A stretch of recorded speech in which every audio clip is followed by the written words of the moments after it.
morning, Laura, Tylisha, Deb, Alice, Rachel, Kristen. It looks like folks are just popping up there. Tim, Lauren, John, Natasha.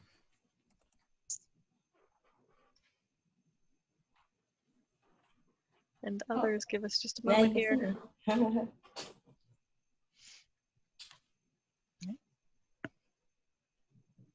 I think that Ryan's going to get us kicked off just with some notes on using Zoom. And then we'll go into the content. Is that right? Yeah. Good morning, everyone. I just want to confirm, can you see the slide right now? Yes. Yes. Okay. All right. Good morning, everyone. My name is Ryan Rodriguez. I'm the grants manager with the Community Foundation for Greater Atlanta. I welcome you this morning to the General Operating Support Orientation. Before Alyssa and Katrina dig in, I just want to go over the Zoom functionality. By now, we've all been in a lot of Zoom meetings, but just as a refresher for you all, we will be using the chat feature, as you've seen, as the way of submitting questions during our time together. The mute button, everyone should be muted at this point, but the mute button's down in the left-hand corner for you. You can stay muted for best quality. Same thing with video as well. Participants, if you click on the participant tab or button there, that will open up the window you see on the right side of the screen with the list of participants, as well as the group chat. Within the participants, you can change your name if you need to. You can also control mute and video from a couple of features there. Additionally, the chat button is down at the bottom in case you lose the window and need to pull it back up. And you can also hit the chat button to hide the chat as well. So if you want to get the full screen of the slide, you can click that as well. Down at the bottom of the chat box is the area where you can submit your questions. So what we'll be doing today is if you have questions during the presentation, drop them into the chat box and we will pause when we have our speaker transitions to address questions that have been submitted. That will give our speakers some time to catch their breath and also to address any of those questions that may be coming in. And so with that, I will hand it over to Katrina DeBerry to get us started. Thank you, Ryan. Good morning again, everyone, and welcome to the 2020 General Operating Support Application Orientation. Again, my name is Katrina DeBerry, and I, along with my colleague, Alyssa Cobbs, will be walking you through this year's General Operating Support Cycle. A few Zoom housekeeping items to consider is that this presentation is being recorded. Again, we ask that you mute your microphones during the presentations so that everyone is able to hear and that we can address questions during the Q&A time. Please feel free to enter as many questions into the chat as you would like. And we'll answer any unanswered questions at the end. Next slide, Ryan. For those who may be new to the foundation, we are an organization that has been around for more than 70 years. Our work ties together the needs of our communities with the philanthropic giving of our donors, and the foundation currently manages a portfolio of over 900 donors. Next slide. So in 2018, the foundation updated its strategic plan and committed to prioritizing equity for the communities that we serve. Our equity of opportunity architecture, Ryan, can Did you skip a slide? Okay. Okay. Thanks. Our equity of opportunity architecture and its 3 pillars is what grounds our work to increase economic and social mobility in the 20-county region. And those 3 pillars are prosperous people, strong families, and striving communities. Prosperous people focuses on our education and vocational pathways for individuals, includes early childhood education and post-secondary completion and career preparation and access, while strong family focuses on supporting families in all shapes and sizes to live healthy and fulfilled lives. And our thriving community pillar focuses on community stability and sustainability by supporting access to equitable economic growth, housing affordability, and strong civic and community engagement. Next slide, please, Ryan, sir. Listed here is a more detailed breakdown of the body of work within each pillar. You can find more information about these pillars on our webpage. And each pillar has a program officer who manages that work. I manage the Thriving Communities pillar. My colleague Alyssa manages the Strong Families pillar. And we have a third colleague who is not represented on this call, Erica Moore, who manages our Prosperous People pillar. So this GOS cycle will be focused primarily on the Strong Families and Thriving Communities pillars. Alyssa will now provide more detailed information about this year's General Operating Support Cycle. Take it away, Alyssa. Thank you, Katrina. So good morning, everybody. I know that you're all here, excited to learn more about the General Operating Support process that we'll be going through this year. One thing that we know is important for organizations in the region is being able to access unrestricted funding that allows you to achieve your missions and move your work forward. General Operating Support grants are flexible, and so organizations are able to choose how to use those funds where they're most needed after they're received. There is a key change to this year's General Operating Support cycle is the fact that we have gotten really clear about the types of organizations that will be eligible. For those of you that might have applied through previous years of General Operating Support, you might be familiar with a different process. And so that's why we wanted to make sure that we're taking the time to be really clear and providing information about organizations that are eligible to receive the funding and those that are not. If we could go to the next slide, we'll start with the high level eligibility. And so you'll see some shifts in this as well, that the eligibility for organizations remains organizations that are located and provide services within our 23 county region. You must be, of course, a 501c3 nonprofit and registered with the Georgia Secretary of State. One of the areas that we have provided some additional flexibility in this year is that organizations must have expended more than $25,000 in the previous fiscal year. So that is a lower threshold than in the past. We also are now saying that organizations must have at least one part-time paid employee for the 12 months of previous operations. Board of directors need to have provided at least 100%, not at least, they need to have provided 100% of cash donations or financially measurable in-kind contributions. And the board must represent the diversity and demographics of the clients served. So that is at the high level, the organizations that we're looking for. But then we start looking at the types of approaches that we are looking to support within this year's round.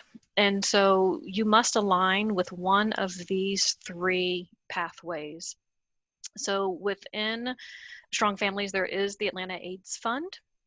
And so there we'll dig a little bit more into the organizations that are providing housing and youth services. Also within Strong Families, it's quality youth development. And within Thriving Communities, we're looking at community and civic engagement. Your doesn't necessarily have to fall or directly align with one of these, but programming and services that you provide needs to align with one of these. And so let's dig a little bit deeper into what that might look like.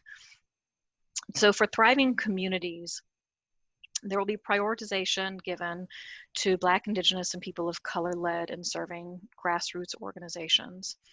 We are looking to make sure that our funding this year through general operating support is supporting BIPOC organizations. You'll see that it varies from eligibility to eligibility, whether it's a requirement or a prioritization. But we have defined it so that in order for an organization to be defined as BIPOC-led and serving, they have to meet two of these three criteria. So the organizational leader is somebody who identifies as BIPOC. The majority of board members are people that identify as BIPOC, or the majority of the population served are people that identify as BIPOC. Within community and civic engagement, looking for organizations that are increasing civic participation of underrepresented groups, inspiring and educating residents, and or looking at creative and innovative solutions that expand social justice. In the guidelines you'll see this year, we got really specific in letting y'all know what we're looking at as far as funding and the number of grants to be made. And so within the community and civic engagement pathway, funding up to $175,000 is available. And so we anticipate 2 to 3 organizations receiving grants in that space. The next area is within the Strong Families pillar, prioritizing the pathway of quality youth development. And so here we are looking for organizations that are BIPOC-led and serving. And the organization must have a budget of under $1 million. And so we're looking for organizations that are providing out of school time, quality youth development programs that are really working with BIPOC youth and their connections to school and community, building that self-esteem and developing skills. Here we have funding available up to $200,000, and so anticipate also supporting 2 to 3 organizations.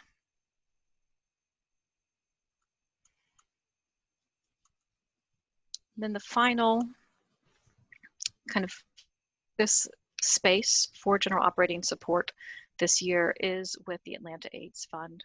The Atlanta AIDS Fund is a partnership with United Way of Greater Atlanta, the Community Foundation for Greater Atlanta, and has been supported historically through Jeffrey Fashion Cares as well. So this year, we will be prioritizing at least 50% of the funding going to BIPOC-led and serving organizations. And we're looking for organizations that are working with individuals that have been affected by HIV and AIDS. And they're working with people through either providing housing or providing youth services. We also know that the transgender community is greatly impacted by HIV and AIDS in our region. And so we are going to be focusing on organizations that approach and partner with the transgender community. Within the AIDS Fund, funding is available up to $300,000. And so we anticipate 3 to 4 organizations receiving funding through this area.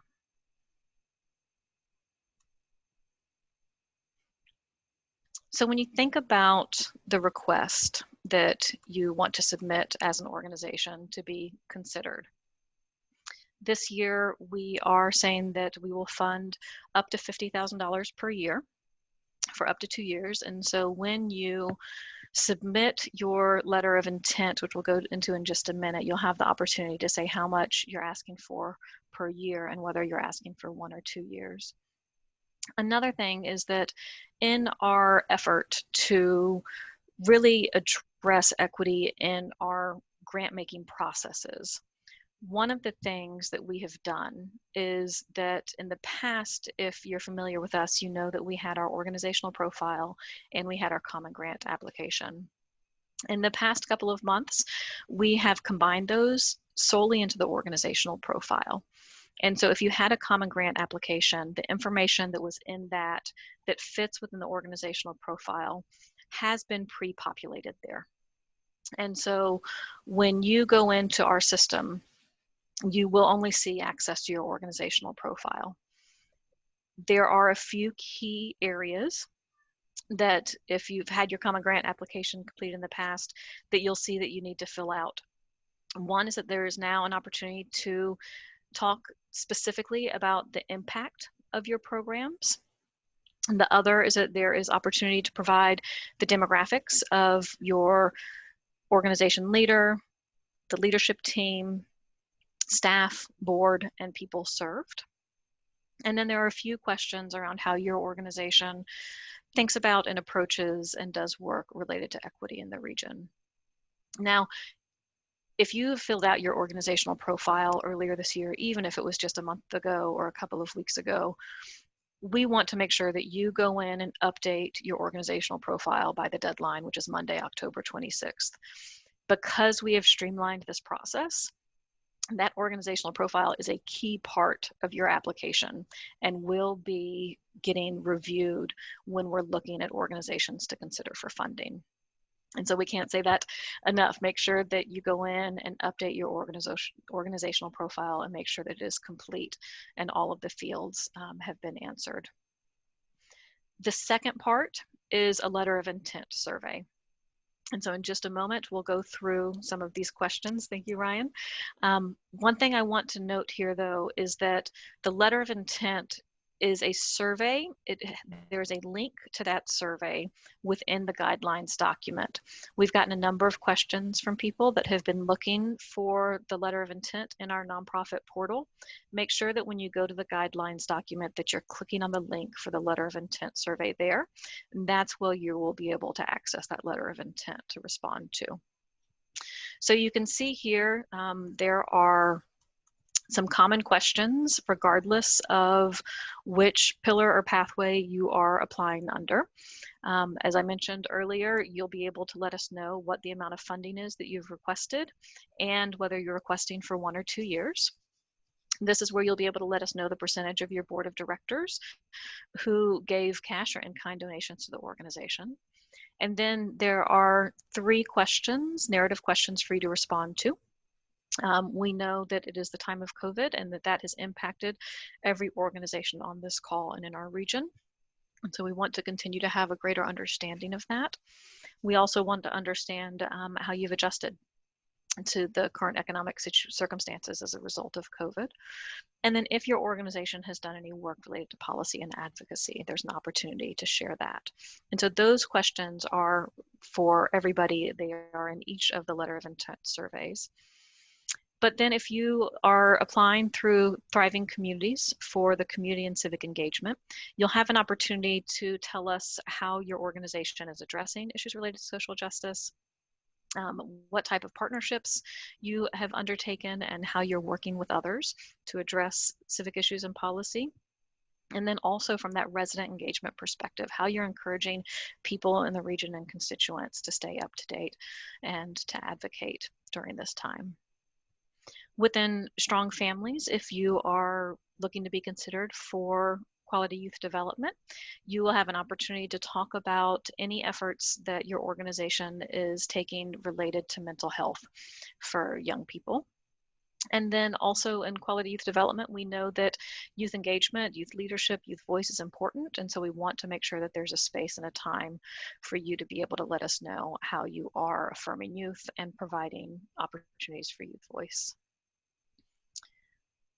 With funding being requested from the Atlanta AIDS Fund, we want to get a better understanding of how your organization is raising awareness or using public messaging campaigns to really promote prevention, how you are addressing stigma and promoting those healthy ways for people to live with HIV and AIDS. And so whether it's preventing or if it's helping people to figure out ways to live healthy lives, if they already have HIV or AIDS, that's important for us to know. So then we wanted to make sure that we are highlighting some of the reasons that organizations would not be eligible to apply for funding. One of those is that organizations that require participation in religious services or religious education. We do support faith-based organizations, but not when that's a requirement for people to participate in services. Organizations that have discriminatory policies on the basis of any of these categories here will not be considered for funding. You also are not able to use funds through this General Operating Support Grant for again, religious services or education, building up your endowment, or for capital campaign. With that, I'm going to hand it to Katrina to share a little bit about what it is that we're looking for in these applications and next steps. Thanks, Alyssa. Tips for a successful request. While we cannot guarantee funding for all applicants, what we can do is offer some insight into what we look for as we review each application. The amount of detail provided in the updated organizational profile and in the letter of intent gives us as reviewers a clear understanding of what each organization is doing. And this is important as we try to make determinations in this unusual climate. A compelling request is a bit more challenging because what we're asking for here is additional insight to the work you're doing, how it's different than, than your normal everyday line of work. How is COVID impacting, what you're doing as an organization, and how your work is really important to the success of families and communities that we're trying to serve. Next slide, Ryan.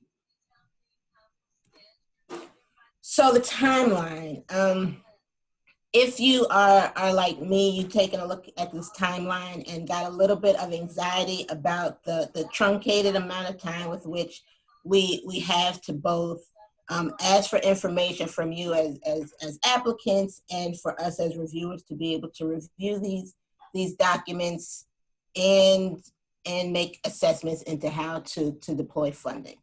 But we will all get through this together if we just read the guidelines and work through it. So the timeline, one of the things that I do need to mention is that the application process has already been open. It's been open since October 15th, and completed applications are due by close of business this Monday, October 26th. So it's just really important for you all to keep in mind that that's not a lot of time. But once we receive all that information, foundation staff will review all the documentation that we receive and select organizations that we're considering more intently to move forward to submit additional information or supplemental information for us to review. And then we will call those organizations to a virtual site visit. We do miss the in-person site visits, but we understand that that's not the time with which we're working. And so we're going to try to make the best of the situation and still try to have conversations with you as organizations so that we can get a better understanding of the great work that you're doing.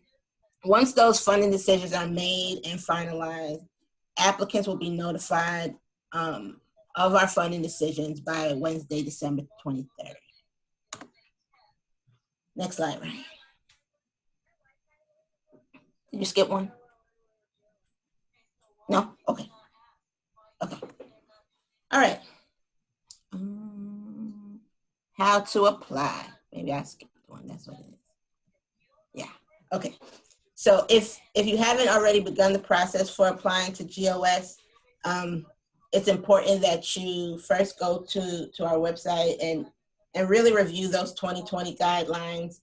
We've tried our best to work through this process, through this orientation, but a lot of that information, those questions that you have that maybe you didn't quite hear during this time is answered in those guidelines.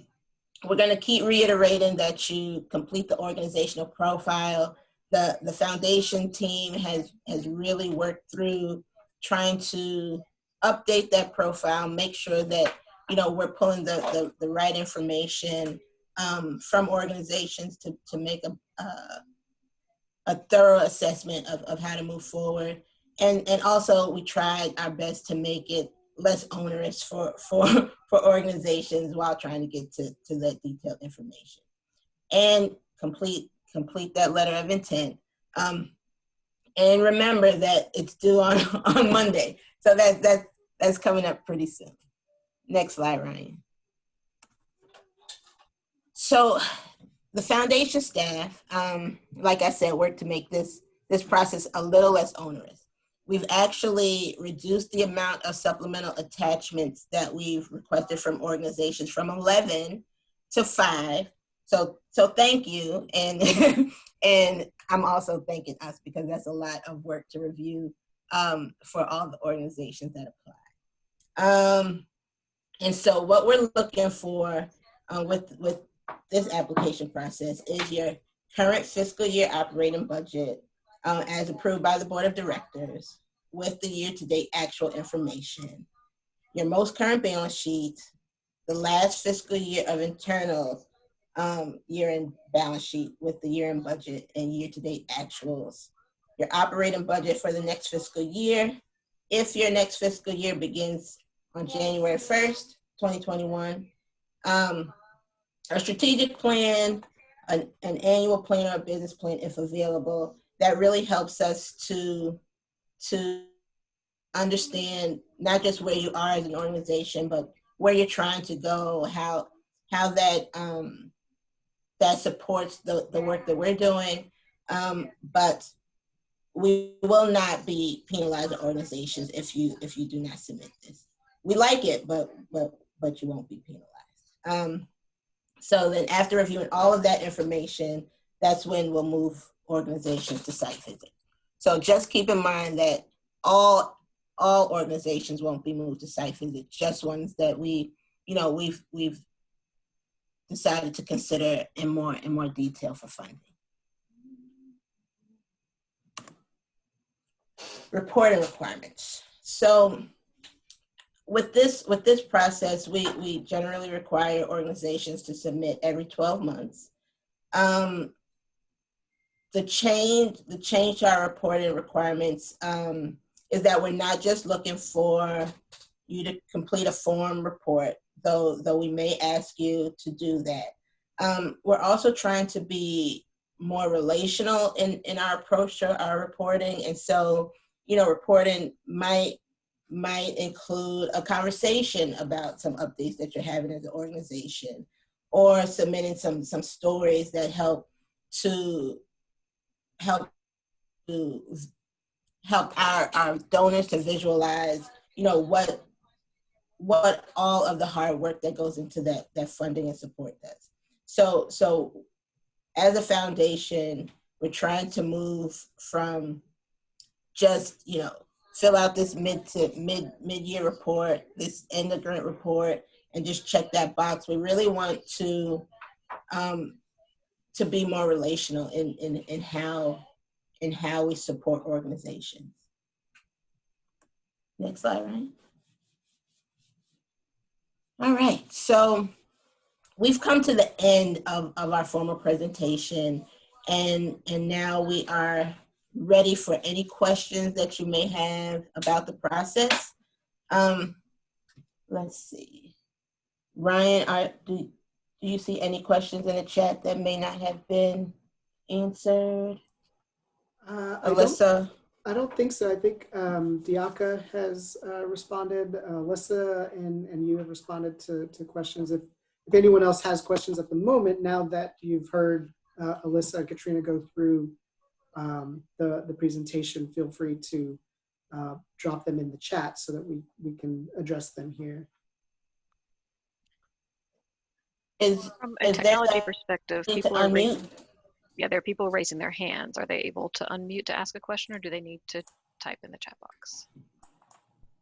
I can go down person by person and give them a chance to ask their question and just move on to the next person with the raised hand, if that works. So Sandra Caffey has her hand raised, so I'm going to allow her to talk. All right, Sandra.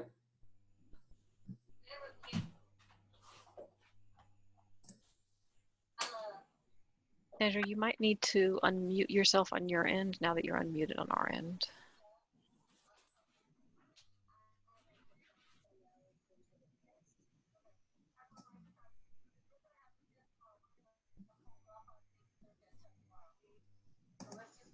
Hi, can you hear me now? Yes. Yes. Hi, thank you. I just wanted to know if you have to submit the profile before you can actually access the application. You do not. So that letter of intent, you can find the link for that in the guidelines document for each of the pillars and pathways, and you can follow that link to complete that letter of intent. However, you will also need to have your organizational profile completed in order for the application to be considered. Okay, thank you. Thank you for asking. All right, up next is Aramis Zayas. So Aramis, I'm gonna go ahead and allow you to talk. You can unmute yourself.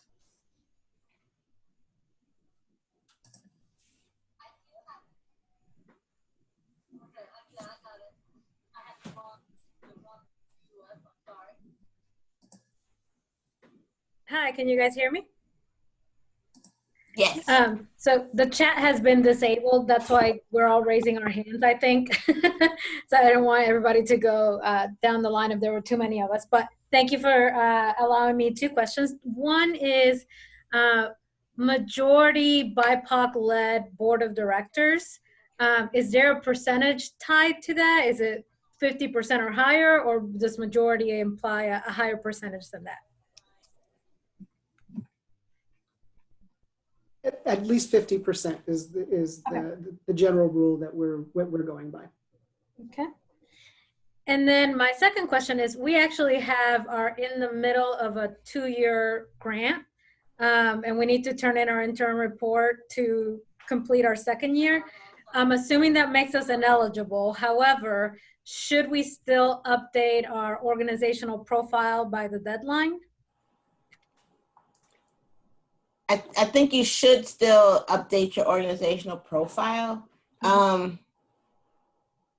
by the deadline. If you're ineligible because you still have an open grant, I don't think the deadline applies.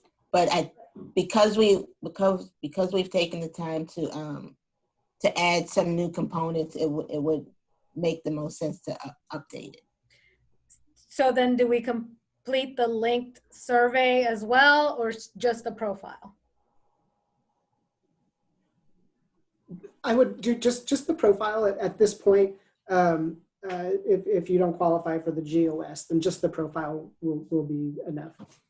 And we do not qualify because we're in the middle of a grant. I just wanted to confirm that. Right. Correct. Okay, perfect. Then that's it for me. Thank you, guys.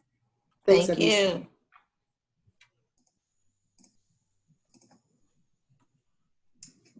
All right, up next, and I apologize in advance if I'm saying your names wrong. Ann Josie, I'm gonna allow you to talk and ask your question.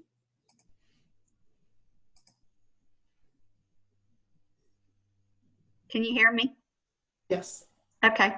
Did I understand you to say in the pillar for youth quality development that the organization had to have a budget less than $1 million?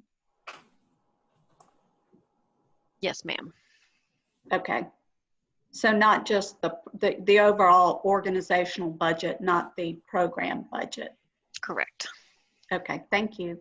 Thank you. Diaka, shall we go to a couple of the chat? There are a couple of questions in the chat box that have come in. Sure, and I can alter back to the raise hands when you guys get a chance. Yep, we'll go through a couple here. I see one from Jen Young who asked, will we be accepting collaborative grant submissions? Alyssa, I'll let you take that one. Sure. So the way the system is set up, you have to apply at the organizational level. However, if in your response you want to demonstrate how the work is being done collaboratively, we would welcome that. And Amy Davis asks, is there a word character or character limit on the LOI questions?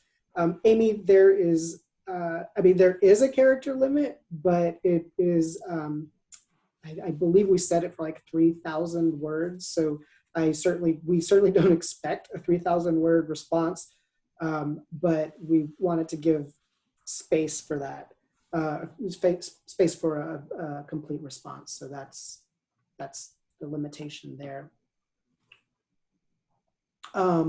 Natalie asks if if they will be able to view the survey questions before clicking through to fill them out. You can certainly look through them and submit, you can put in a couple of letters just to fill out the requirement to move on to the next screen. I will say though that there are only a few questions in the survey. So and I believe you should actually be able to see all of them on just that first page. So you can view that screen, print it out if you'd like to go and collect the info. We can probably do a print screen and include that maybe on our online GOS materials, just to maybe add that to one of the documents there. But you can do that. Yeah, there's another question here. For the youth development focus, is BIPOC-led and serving a prioritization or a requirement? Thank you for asking that. It is a requirement for quality youth development. Also there, Alyssa Dana asks for strong families, it is up to $200,000, but only $50,000 per year. Is that $200,000 over the 2 to 3 organizations or per organization? So the total budget for strong families in this process is $200,000. And so that's why we anticipate only 2 to 3 organizations receiving funding. So if an organization applies for $50,000 per year for 2 years and they are selected, they would then be receiving $100,000 of that $200,000 that is available. Alyssa, a follow-up to that is that confirming that it's only youth serving organizations with budgets less than $1 million eligible. That is correct. Tanya has a question, and then Diaka, then we can take the panelists with attendees with their hands raised. Tanya asks, is meeting 2 of the 3 BIPOC related questions required or preferred? They meet 1 of the 3 and are working hard to change the 2nd. So for youth development, it is required. For community and civic engagement and for the AIDS fund, it is preferred.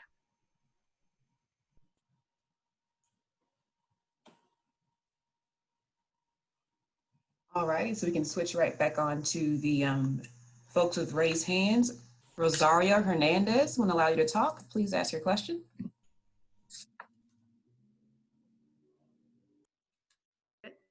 Am I unmuted? Yes, we can hear you.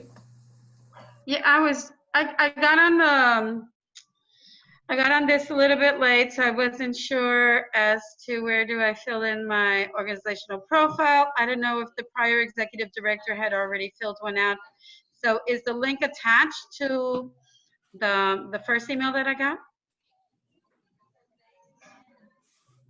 I believe that if you received the email from the Community Foundation, it should have a link to the profile. Now, if your prior executive director or someone else on your team created a profile, I could go in there and tweak it. Is that correct? Correct. Okay. All right. Thank you. Sure.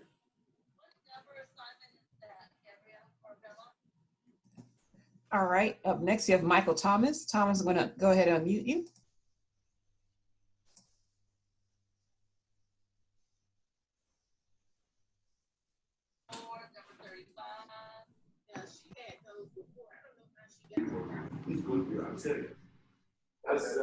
Hello. Hi, Michael. Hi, Michael. Hi, okay, can you hear me? Yes, we can.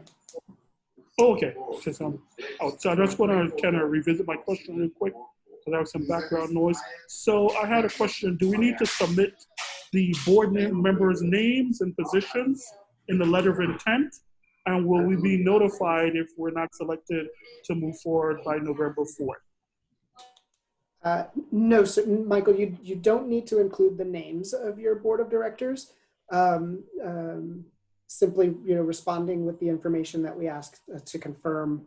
And then, yes, we will be notifying all applicants of their status following our eligibility review. And when we make the connections to invite some applicants to submit supplemental information, we'll also be notifying applicants if they are not advancing.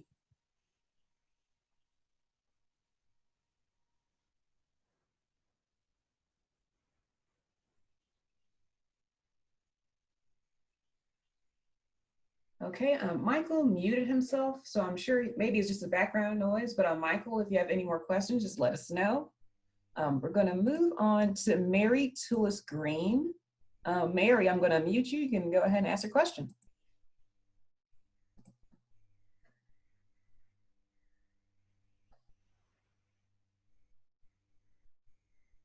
Okay, can you hear me now? Yes. Okay, I was wondering if, excuse me, our organization overlaps more than one of the funding categories. Would that mean that we should apply to both, or should we only apply to one? We'd ask you, Mary, to choose the pillar that you feel. It's hard to ask you to choose which one you're most aligned with. Okay. But you can only, you'd only be receiving one. And so I think, if you can fit best in one of the categories, let us know which one that is. Okay, thank you very much. Sure. Thanks, Mary. All righty, Felicia Wright, you have the stage.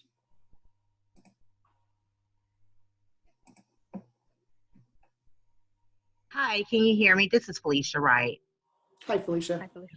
Hi, I just wanted to ask, we are, the organization Health for Healthcare Professionals, Inc. just formed this year. Are we still eligible to apply for the Thriving Communities Grant?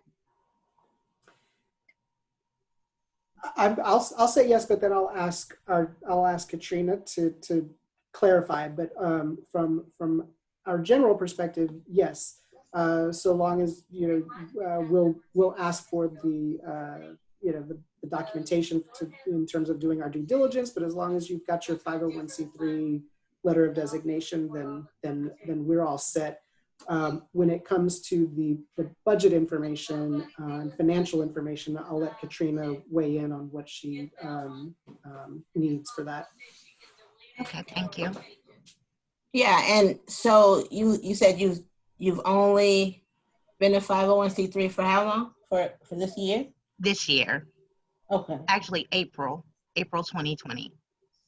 We were officially acknowledged as a 501c3 organization by the IRS. Okay, so you wouldn't have your a full years of financial information. So that might be something that we have to talk through in more detail. I asked if you would reach out to me directly so we can kind of go through exactly what you have right now and what we can consider. Okay, thank you so much. You're welcome. Thanks, Felicia. All righty, up next you have Dana McNally. Dana, you have the stage. Hi, thank you so much. I apologize because I think somebody else may have asked this question, but I missed it. if we've requested a grant renewal from a fund advisor at Community Foundation, however, we haven't received any response back yet.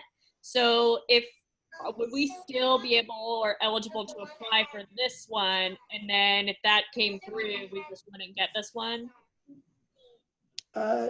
Dana, can you, so you requested a renewal through a donor advised fund? Yes. That would not have an impact on this process. The only, as we mentioned earlier, if you have an open grant with one of our previous, our discretionary grant making, so a general operating support or one of the others that is through what used to be called a competitive process, those are the ones that would make you ineligible. Okay, great. But not a donor advised fund grant. Okay, thank you so much. Sure. All righty. Up next, we have Fiona Cooper. Fiona, you at the stage. Hi there, can you hear me? Yes. Great. Sorry, just to go back to the quality youth development, BIPOC-led and serving requirements. Our organization works on sort of a partner-based system where all the partner organizations we work with are BIPOC-led, and we also serve majority BIPOC communities. Does this still mean just because our board and our organization is not led that way, even though it might be a joint grant application, would we be ineligible? Hi, Fiona, thanks for asking that question. You would be ineligible based on these guidelines. And so I think sharing the opportunity with your partners who would meet the eligibility could be a way to consider a partnership. Okay, thank you. Thank you so much, Fiona. And up next, we have Liz Liston. All right, Liz, you have the floor. Hey, y'all. Can you hear me? Yes. Yes, ma'am. Okay. Two quick questions again about the eligibility. So if we had got a competitive grant last year that was supposed to be over 2 years, but it was paid in full due to COVID, does that still mean ineligible? No. If you have received your full payment, and so thereby, end of the grant, the one part we discussed internally was, part of closing the grant usually entails an end of grant report.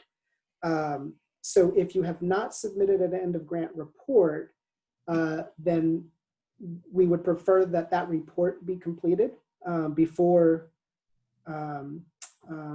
recommending you for another grant. So that would, if you did receive that second payment, we'd ask that you submit that end of grant report before we advance you for another one. Okay, that's helpful to understand. And then another question, sorry if you already answered this, is there a way to get all the questions on, I'm specifically talking about the AIDS fund too, like in a Word document, the letter of intent, so we can see them in advance before moving forward through the system? Yeah, I would. I'll do that for we can do that for each of the 3 pillars. We'll see if we can PDF those questions and see if we can add them to the guidelines or otherwise put them on the website so you can have them.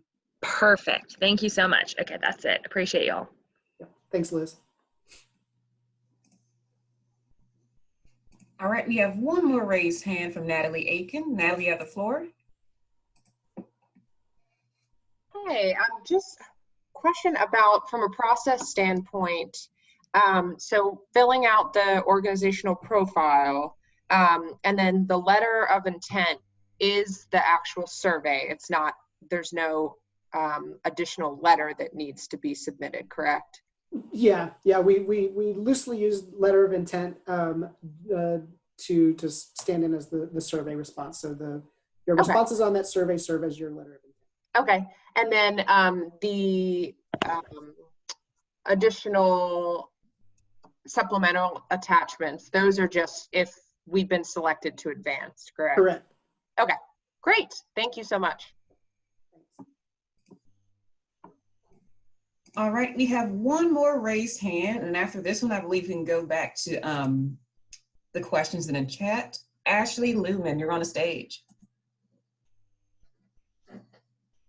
Okay, my question is, our final grant report for a general operating grant that we received in 2018, the end of the grant report is due in November. Is it available now? Because I have not seen it. I've been checking online, but we have not seen the final report that we need to submit. So in order for me to advance or to apply Los Niños Primero for this new grant, I'll have to give the final report. Okay.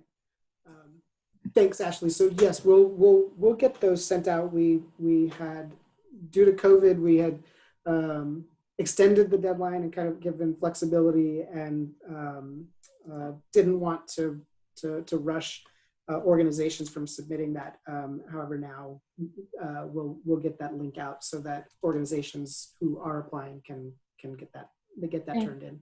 Okay, thank you very much. You got it.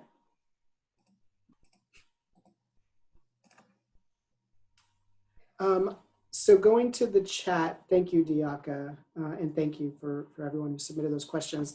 I see a question that asks, are organizations eligible to apply through fiscal sponsors? That's a great question, and yes. So if the organization does not have a 501c3 and works through a fiscal sponsor, yes, please submit the information via that fiscal sponsor. We can only make grants to 501c3s, and we will do that for fiscal sponsors as well. And I'm just looking through the chat. We've answered some questions that have been submitted, so I just want to make sure that we're not missing any.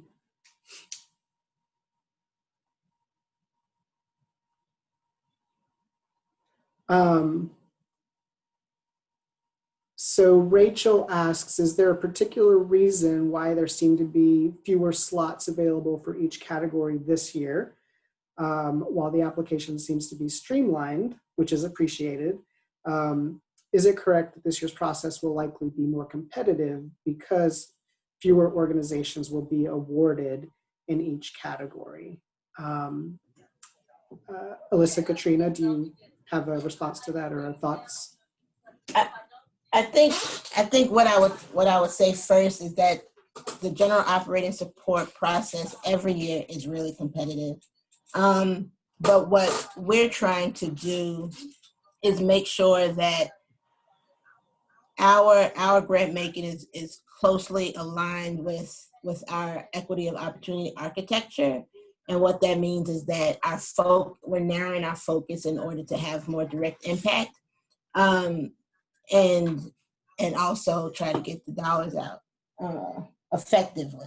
So yeah, it feels more competitive because we're more explicit in our focus, but the process is pretty competitive every year. Alyssa, do you have anything to add to that? Or? Yeah, I would also add that part of it is that the amount of funding that we have available for general operating support is often limited. And this year, we put a significant amount of our discretionary funding towards the COVID fund so that we could do rapid response grant making as well. And so that is impacting the grant making this year too. Thank you. Natasha asked in the chat, to be clear, the organization must have a budget under 1 million and BIPOC, not one or the other. Alyssa, Katrina? Specifically for Strong Families Quality Youth Development, that is correct. And so it's important to look at which of the pillars and pathways you're wanting to apply under to understand and make sure that you align with eligibility for that specific pillar and pathway. So Strong Families, it's both? Yes. What about AIDS Fund?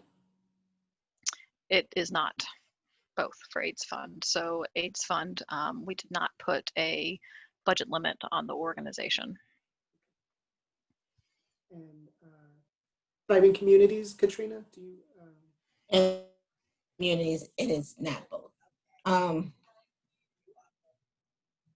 Yeah, it's one or the other. And Thriving Communities is more, is more of a prioritization, But it is good to keep in mind that with limited resources available to do our grant making, that, you know, prioritization will essentially favor organizations that have both. Thank you. Okay, going through the chat. We are nearing the end of our time, wanting to be respectful of for your time. I'm going to keep going through and looking through the chat to see questions that we have not yet addressed.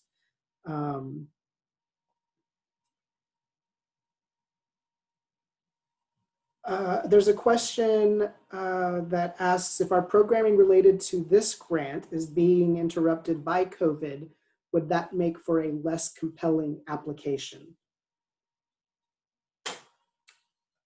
Alyssa or Katrina, do you have perspective on how that would impact applications and how you would review that? I would say that compelling is a squishy word, especially when we're in a global pandemic. And I wouldn't say that if COVID is a huge barrier for you as an organization, that you be discounted because it doesn't sound like what compelling looked like before COVID. I just want organizations to realize that we are very aware of the significant impact that COVID has on all of our programming and our ability to do our work and to serve communities, and that the detail in how those impacts are affecting you as an organization, I think is what I would deem as compelling, as opposed to what new and innovative and creative things that you're doing that's different. Because it's not, I don't think it's fair to assume that you can do a new shiny thing and without considering the impacts of COVID.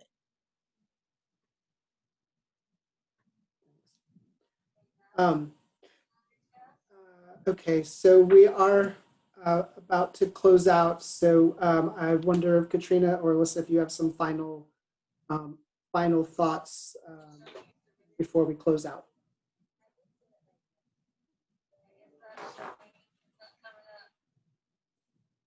No, I thank you all for taking the time to go through this process with us, and for your thoughtfulness to the work and community, and to just continue to keep in touch with us. You know, 2021 is just around the corner, and we're really looking to continue to our support and our relationships, building our relationships with you as organizations. Alyssa? Thanks, Katrina. And likewise, just thank you all for everything that you're doing in our region. We know that it's a challenging time right now, and are trying to make sure that we're being as clear as we can to help y'all during this process. And so if questions continue to linger for you, please reach out and let us know. We are working to try to send out an email tomorrow that includes a link to this recording. What we can do is look at the questions and see if there are some common themes that have come up, and potentially address some of those, as well as what Ryan shared earlier about getting the letter of intent questions uploaded onto the website. I think I would just add, because I think this was a good question to ask, is that if organizations have received funding from the COVID fund, are they eligible? And yes, that is a separate fund that is not a part of this process. So if you have received grants from the COVID fund and meet the eligibility for our general operating support, that is all good. So with that, thank you all for your time. Thank you very much. And we look forward to looking through your GOS applications and we'll be in touch very soon. Thank you.